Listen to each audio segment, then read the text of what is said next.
Fred Richani, TSC, here to talk some baseball with our good friend Jim Griffin. He is an expert on the New York Yankees, a longtime baseball writer. It's Hall of Fame season. It's hot stove season. There's a lot going on. Sign stealing, major signings, who's going to make the cut to get enshrined. He is the author of the New York Yankees All-Stars, the best players at each position for the Bronx Bombers. You can get it via paperback and Kindle on Amazon. Jim, how's your baseball offseason treating you? Just fine. It's cold, just like every other baseball offseason. But, yeah, things are going good, and thanks for having me back. Yeah, pleasure to have you back on. Now, before we dive into the Hall of Fame and everything else going on, you are a massive Yankees fan. You are a self-proclaimed Yankees historian. You literally wrote the book on Yankees history and the greatest players at their positions. But I got to say, it's probably a bitter pill to swallow. Not only how their season ended, just from a baseball standpoint. Okay, they lost to the Astros. The Astros, on paper, might very well be the better team. But then afterwards, weeks later, finding out about all the sign stealing. Now, it's not just, H.A. Hinch picked up a few signs and alerted, the rest of his crew. But apparently, allegedly, the Astros utilized technology in order to steal signs and defeat the Yankees, and also a couple years ago win the World Series. So, Jim, let's tackle that. As a Yankees fan, how are you feeling after you heard that story and are hearing about the investigation from MLB? Well, I can say that it's no surprise that soon after, the Red Sox got accused of the exact same thing. And, of course, the guy who is the bench coach for the manager of the Astros now was a coach for the Red Sox, too. And so, yeah, no surprise there. When it comes to sign stealing, it's been going on for years and years and years since, well before there was even cameras catching things in games. As with anything, if you get caught, that's when it becomes a problem. So shame on them for doing it so obviously that they got caught. And I don't think sign stealing is going to stop anytime soon. Like, I've heard things about they're going to have a random number generator that pitchers and catchers can use on their wrists to prevent this kind of stuff. No matter what you do, I don't think you're going to prevent it. I mean, it's baseball. There's only so many pitches that a pitcher has. There's only so many ways you can throw it. And if you have a runner on second base, he's going to figure it out. It's not rocket science. Just don't be stupid about it. So shame on the Astros and Red Sox for being stupid about it. And, for all the complaints about the Yankees and stuff, it seems that they're playing pretty clean. So I'll take it. Yeah, and here's the thing, too. Like, look, all is fair in love, war, and baseball, right? But I feel like there's kind of a gentleman's agreement when you steal signs. Like, if you pick something up from the other team and you use it, that seems fine. I think the big issue with the Astros and with MLB's investigation is the Astros actually use technology. Yeah, and if you remember, and again, they use technology, and that's also going to get caught. We're in 2020 now. It's you're not going to sneak anything past anybody. And a good example of, being so obvious that, of course, somebody's going to slap you on the wrist. If you remember a few years back, Michael Pineda was pitching for the Yankees, and it was a game against the Red Sox, and he so obviously had pine tar in his neck that he was using to get a better grip on the baseball. And I think the manager at the Red Sox at the time, forget his name, it escapes me now, but he said, I don't mind that the guy's doing it because everybody does it, especially during April games when it's still a little bit cold outside. You want to get a better grip on the ball, use some pine tar, not a big deal. But when you do it so obviously, they got to say something. So, yeah, just be smarter and do it the old-fashioned way, Use your runner on second base and have him scratch his head when he knows what pitch is coming, something like that. Yeah. So, well, shame on the Astros. Shame on the Astros. And speaking of scratching your head, something's had me scratching my head a little bit, my friend. Now, Rocco Baldelli won Manager of the Year in the American League this past season. He did a very good job with the Twins. But the New York Yankees had all these injuries. They were ravaged throughout the season. Won 103 games. Made it all the way to the ALCS.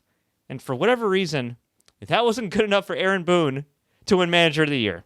Can you explain that? I don't have a good explanation for it. But yeah, I 100% agree with you that Boone, with basically no pitching staff, won 103 games, used his bullpen masterfully, did a great job. Think of guys like the biggest offseason signing for the Yankees was DJ LeMahieu, and they got laughed at for it. And Aaron Boone used DJ LeMahieu in every different position you can in the infield. By the playoffs, he was starting first baseman. Nobody saw that coming. and he had a case to be MVP. So I think Boone definitely pushed all the right buttons. But when it comes to manager of the year and the way they decide that stuff, it's almost always going to be the team that was bad the year before and then has a big improvement the following year. So I guess we can chalk it up to the Yankees being too good the season before. And because, they were a playoff team, and even though they got a first-round exit against the Red Sox, they won over 90 games. That's still a pretty good season. 103 wins, it's an improvement, but it's probably not as good as the Twins' improvement, and it's almost always going to boil down to that. So it doesn't make much sense because, Boone probably should have lost more games than he did, probably should have won less than 90 games with that roster, but it is what it is. And, maybe next year if he wins the World Series, he'll get his just due. But, cheers to Rocco Baldelli. I guess he did a pretty good job, but it's only because the Twins were bad. Well, hey, getting Garrett Cole in free agency is not a bad consolation prize. Not at all. No, I'll take it. And I'm guessing with Garrett Cole, you see them going back to ALCS and maybe the World Series? Yeah, it certainly makes them the favorite. Cole being in there, plus hopefully getting a more healthy rotation. Tanaka's been a really underrated, under the radar, great signing by the Yankees a bunch of years ago. He's still going strong, and that contract is actually looking pretty favorable these days. But yeah, they're going to have a better rotation, obviously. They should have a healthier lineup with guys like Andujar coming back, and even having a first base situation that's maybe a little more stable. They went into last year with Greg Bird, banking on him to be their first baseman. Now they'll have a combination of Luke Voit and Mike Ford, who are, not necessarily superstars, but I think they're a pretty dependable platoon if they can use those guys. So I think, the Yankees are certainly looking to be in good shape. I wouldn't be surprised if they won over 100 games again this coming season. And once you get into the playoffs, who knows? Anything can happen. So let's go Yanks. Anything can happen. And with the Hall of Fame, you never know either, because there's a lot of people for the first time on the ballot, a number of dudes who have been waiting their turn for quite some time. Of course, you have the usual suspects from over the years who were perhaps linked to cheating, and they haven't been voted in out of principle, whatever that principle is. You have Roger Clemens, Barry Bonds, Manny Ramirez, Sammy Sosa, and then, of course, you have some major first-timers, most notably Derek Jeter. Also have Raul Ibanez, Cliff Lee, Josh Beckett, Bobby Abreu, Andrew Jones. Who on this ballot right here, besides the obvious Derek Jeter, has the most impressive resume for a first-time ballot? So the first-timers right now, it's really Derek Jeter and everybody else. I don't know if there's anybody else who's a first-timer this year who will ever make the Hall of Fame, but it doesn't mean that there's a bad crop of guys. I think it's a really good list of guys who are just below the Hall of Fame cut. Namely, Bobby Abreu was a really good player and underrated for pretty much his entire career. So baseball historian Bill James, kind of the authority on all things baseball in the past, 40 years or so. He has a principle that he goes by that he's mentioned many times in his books, that when it comes to baseball players, if they do one thing great, then they're going to be seen as great in the eyes of the public, and probably overrated because of that. Guys who are just home run hitters, they tend to be overrated. Guys who steal a ton of bases but not do much else, they're still going to be overrated because fans see that and they think that's great.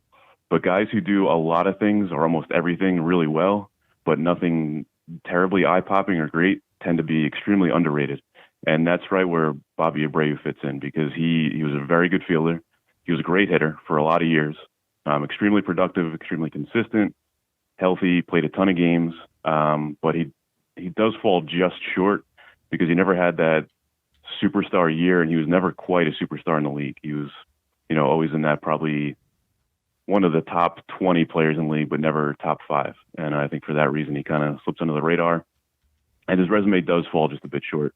But I'd say of all the other first-timers, he probably has the best resume. Cliff Lee was also a great pitcher for a good 5 or 6 year sprint, but just didn't have the longevity. And Jason Giambi, also a great hitter. Steroid allegations are probably going to be the end of him when it comes to the Hall of Fame voting. This will probably be a one and done for him on the ballot, but in his day, he was also a great player. And I'll mention one more in Eric Chavez, also a really sneaky, really good player because he played in Oakland, very extreme pitcher's park, so his numbers didn't jump out at you. But for a good 5-year period there in the early 2000s, he was in the MVP conversation a couple times, and probably doesn't get the just due he deserves because of playing on the West Coast and in a pitcher's park. There was some controversy from some baseball writers, and not to diss any of your peers, and I'm not going to name names. Frankly, I can't even name their names, but there was some controversy. You probably saw it where a few writers took it upon themselves to say, you know what, no, we want to keep the Hall small. The only guy we're voting for this year is Derek Jeter, which kind of seems a little preposterous to me, considering if you have enough qualified candidates, you have enough votes, like why leave some other people out? What do you think about the theory of keeping the Hall small? Yeah, it doesn't make a whole lot of sense, does it? I definitely agree with that sentiment. Small Hall, I guess it's nice. It's a nice thought, but the Hall of Fame is going on, 80 years old now, something like that? There's a lot of great players, man. Right. If it was going to be a small hall, they probably should have decided that 80 years ago. At this point, it's a big hall. There's over 300 Hall of Famers. Are there some guys in there that probably don't deserve it? Sure. But I think I'd rather err on that side and maybe over-include some players and make sure you get all the really great ones in there than have, just 10 guys. Like, what if you go to Cooperstown and you see the same 10 guys on the wall every time you go there? That's pretty boring, and also we wouldn't be able to argue about stuff like this because, every winter we get to debate all these Hall of Famers and whether they're worthy or not. I think it's a great forum to make arguments. A bigger hall, we get to tell the story about more players because there really are some great stories with these baseball players, even if they weren't, absolute superstars in their day. A guy like Bobby Abreu, even though he may not be a Hall of Famer, to debate his case and say, you know what, he comes really close to the line of being a Hall of Famer.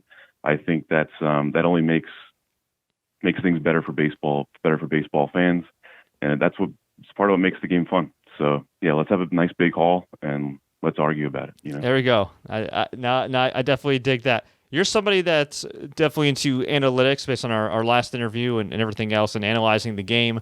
One guy who really benefited from analytics over time and eventually got into the Hall, Mike Messina, which is, I think, a cool surprise. I believe they used sabermetrics to kind of break down like his real impact on teams that he was on, and he ended up being compared very favorably to other Hall of Famers. I know you haven't had a chance to crunch all the numbers, but is there somebody that's been on the ballot, maybe off the ballot, going to come on the ballot down the road that you could see that's under the radar, kind of like Mike Messina, that sneaks up on us, that based on analytics and all the technology we have now, actually has a stronger case for the Hall of Fame than when they were actually on the field?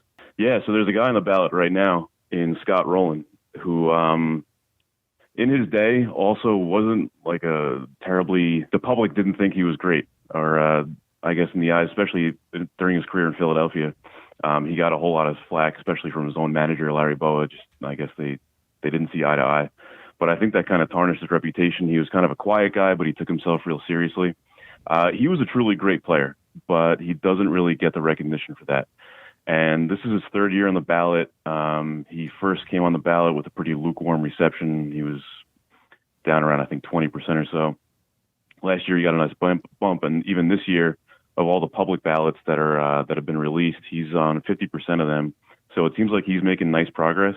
And I think that we can owe a lot of that to advanced analytics because for his day, for his time, he was one of the best fielders in general in baseball, but also as far as a third baseman, he's probably top 5 all time as far as being a great fielder.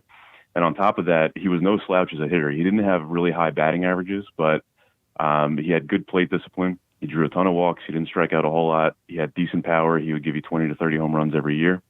And then towards the end of his career, or at least after his time with the Phillies, playing for the Cardinals, he got to play for some playoff teams and even won a World Series there.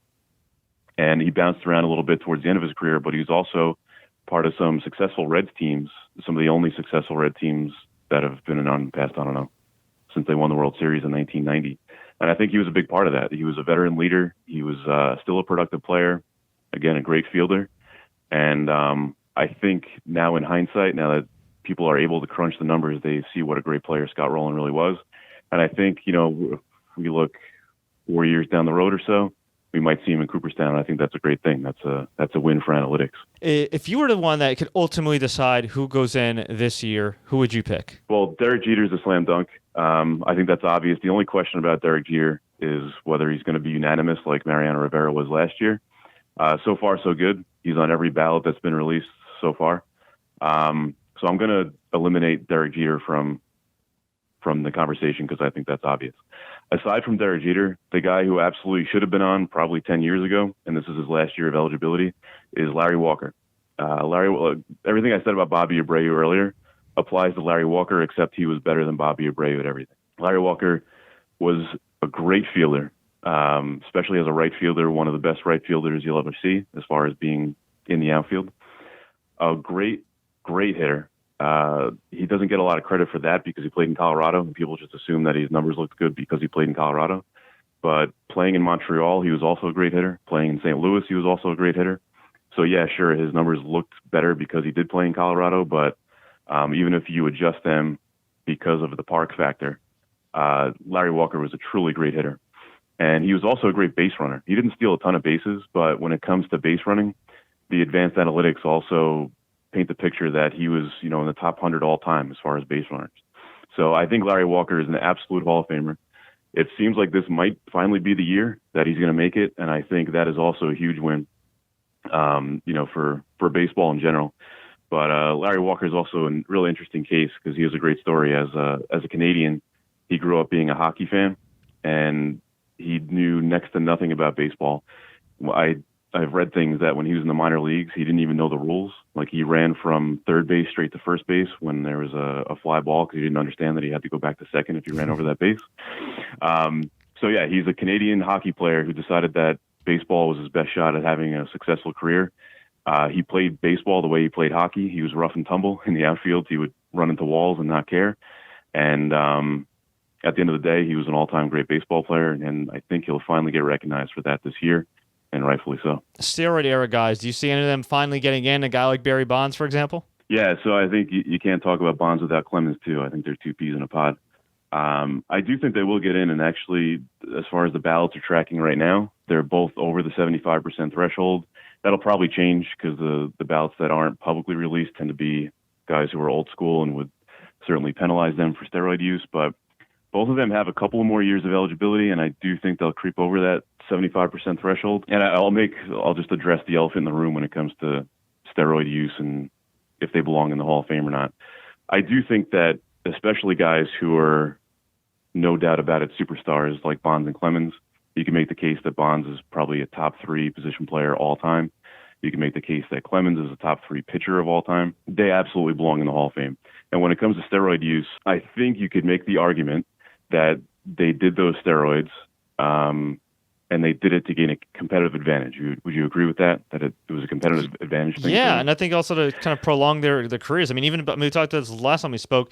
Even before they quote unquote started using steroids, I mean, they were already all on their way to Hall of Fame careers, right?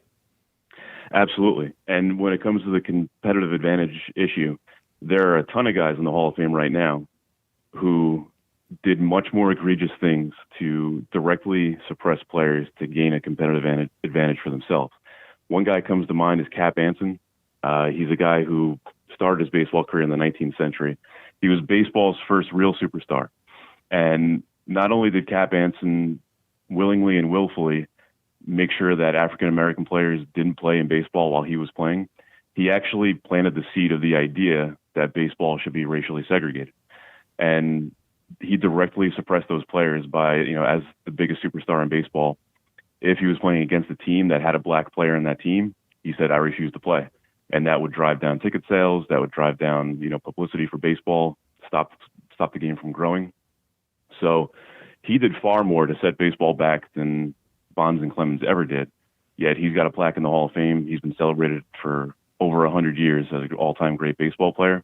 So if that's the case, why do we not let Bonds and Clemens into the Hall of Fame? I mean, you can't tell a story of baseball without them. So get them in there. How do you see 2020 shaking out in MLB? Well, I think it's going to be a repeat of 2019 in that the American League is pretty top heavy. Yankees, Astros, Red Sox, they're always there. In the National League, it's kind of a crapshoot, especially over the past couple of years, and I think that is the case. I mean, who saw the Nationals winning the World Series this year, But I think some of the teams, like the Phillies come to mind. They made a bunch of splashy moves last year. Didn't really work out for them. They got rid of their manager and Gabe Kapler. They brought in Joe Girardi, a guy who I'm very familiar with, and I think that was an excellent hire for the Phillies because I think he'll work out well in that town. I think the Phillies could make some noise in 2020, but we'll see. But yeah, I think a top-heavy American League, kind of a mixed bag in the National League, and I know better than to try and predict baseball playoffs anymore. We'll just see how it shakes out and have some fun watching it. Is there any Yankees player we should be on the lookout for, one that is under the radar that you think will surprise us? I did mention before that Miguel Andujar is coming back this year. He had a great rookie year, and if he can build on that, that might be a guy who's kind of forgotten now because he missed basically the entire season last year. And another guy he's not terribly under the radar, but if he can finally get healthy and maybe hold up over a full season, Gary Sanchez had that amazing rookie year, and he's been good, but not great because he's had some injury problems over the past couple of years. If he could ever play a full season, I could see him hitting 40-plus home runs and, being in an MVP conversation. Well, you know what? Actually, this is another, not the Yankees, but the New York Mets, they didn't make the playoffs, but they were a fun team last year.